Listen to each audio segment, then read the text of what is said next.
ಅವಧೂತ ಚಿಂತನ ಶ್ರೀ ಗುರುದೇವ ದತ್ತ. ಸೊ ಎಲ್ಲರಿಗೂ ನಮಸ್ಕಾರ. ಇಂದು ನಾನು ಓದಿದ ಪುಸ್ತಕ ಜುಗ್ಗಾರಿ ಕ್ರಾಸ್, KP ಪೂರ್ಣಚಂದ್ರ ತೇಜಸ್ವಿ ಅವರು ಬರೆದಂತಹ ಒಂದು ಕಾದಂಬರಿ. ಒಟ್ಟು 224 ಪೇಜಸ್ ಪುಟಗಳ ಒಂದು ಏನು ಕಾದಂಬರಿ ಇದೆಯಲ್ಲ, ಇದು ನಿಮಗೆ ಮಲೆನಾಡಿನ ಸೊಬಗು, ಅದರ ರುದ್ರ ನರ್ತನ, ಅದರ ರುದ್ರಾವತಾರ, ಅಲ್ಲಿ ನಡೆಯುವ ಕಾಳಧಂಧೆಗಳು, ಇದರ ಮಧ್ಯೆ ಒಂದು ಹುಂಬುತನದ ಜೋಡಿ. ಆ ಜೋಡಿ ಅವರ ಜೀವನದಲ್ಲಿ 24 ಗಂಟೆಗಳಲ್ಲಿ ಅವರ ಜೀವನ ಹೇಗೆ ತಿರುವು ಪಡೀತದೆ ಅನ್ನೋದನ್ನು ತುಂಬ ಚೆನ್ನಾಗಿ ವಿವರಿಸಿದ್ದಾರೆ. ಸೊ ಅದರಲ್ಲಿ ಅವರು ಆಶಾವಾದಿಗಳಾಗಿ ಅವರ ಸುರೇಶ್ ಅಂತ ಇರ್ತಾರೆ, ಅವರು ಹೇಗೆ ಮದುವೆ ಮುಂಚಿನ ಜೀವನ ಹೇಗಿರ್ತದೆ, ಅವರ ಹುಂಬುತನ ಹೇಗಿರುತ್ತೆ, ಅದನ್ನು ನೋಡಿ ಅವರ ಪ್ರೇಯಸಿ ಅವ್ರನ್ನ ಪ್ರೀತಿಸಿ ಹೇಗೆ ಮದುವೆ ಆಗ್ತಾರೆ.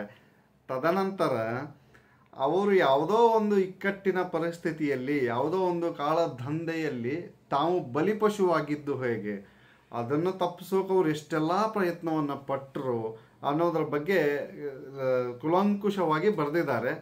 ಆ ಪುಸ್ತಕವನ್ನು ಓದಲಿಕ್ಕೆ ನಿಮಗೆ ಅಬ್ಬಬ್ಬ ಅಂದರೆ ಒಂದು 2-3 ಗಂಟೆ ಆದರೆ ಸಾಕು, ಹೆಚ್ಚು ಕಡಿಮೆ.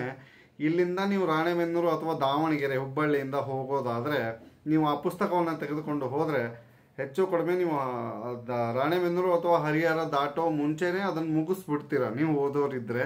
ಸೊ ಇನ್ನೊಂದು, ಈ ಪುಸ್ತಕ ನಮ್ಮ ಉತ್ತರ ಕರ್ನಾಟಕದವರಿಗೆ, ಈ ಭಾಗದ ಜನತೆಗೆ ಬಹಳ ಅಚ್ಚುಮೆಚ್ಚು. ಯಾಕಂದರೆ ಅದನ್ನು ಹೇಳೋ ಅವಶ್ಯಕತೆ ಇಲ್ಲ ಅಂತ ಅಂದ್ಕೊಳ್ತೀನಿ, ಬಟ್ ಆದರೂ ಹೇಳಲೇಬೇಕು, ಹೇಳ್ತೀನಿ. ಏನಂದರೆ ಏನೂ ಇಲ್ಲ, ಅದರಲ್ಲಿ ಬೈಗುಳಗಳಿವೆ, ಅವೆಲ್ಲ ನಮ್ಮ ಉತ್ತರ ಕರ್ನಾಟಕದ್ದಿವೆ.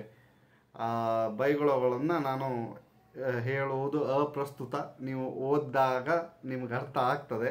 ಬಟ್ ಆ ಬೈಗುಳಗಳನ್ನು ಬೈದಾಗ ನಮ್ಮ ಮನಸ್ಸಿಗೆ ತುಂಬ ಹತ್ತದೆ, ಅಟ್ಲೀಸ್ಟ್. ಯಾಕಂದ್ರೆ ನಾವು ಉತ್ತರ ಕರ್ನಾಟಕದವ್ರಲ್ವಾ, ದಿನನಿತ್ಯ ಇದನ್ನು ಬೈಗುಳಗಳನ್ನು ಕೇಳಿರ್ತೀವಿ, ಬಟ್ ಪುಸ್ತಕದಲ್ಲಿ ಓದಿರೋದಿಲ್ಲ. ಹಾಗಾಗಿ ಆ ಪುಸ್ತಕದಲ್ಲಿ ಆ ಬೈಗುಳಗಳು ಬಂದಾಗ ಮುಖದಲ್ಲಿ ನಗು ಬಂದೇ ಬರ್ತದೆ.